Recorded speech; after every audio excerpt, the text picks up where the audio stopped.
magluluto tayo ngayon ng steam eggs. Ito na yung eggs natin. So, how much yung ano natin? Yung eggs is nasa, ayan, 300. So, lalagay natin na tubig is 300 din. So, yan.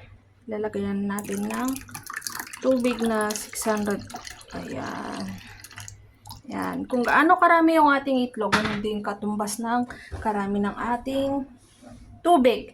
So, yan. Ang ilalagay ko lang is ito.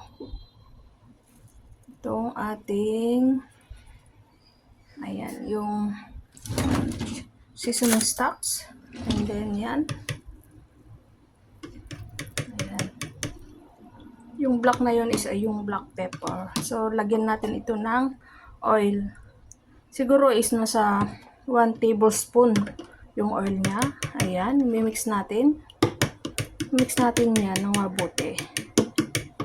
Ayan. Ito sa ating, ito gagamitin na pang steam. So, i-strain ko muna din siya. Ayan. Ayan, strain na natin yung ating itlog. Ayan.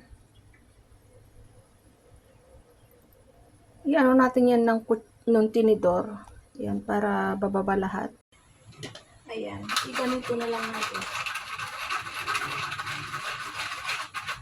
Ayan yung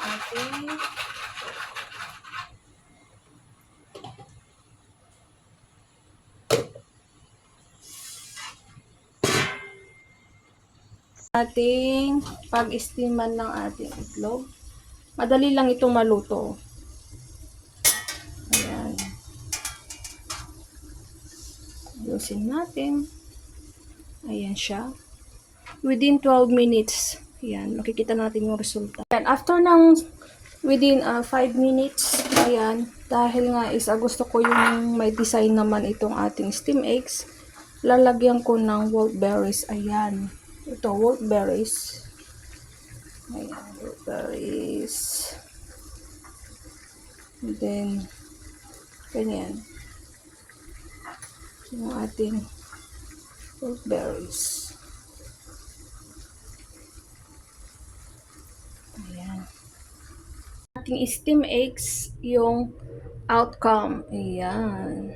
Diba? Yung ating steam eggs is luto na. Pwede na yung kainin.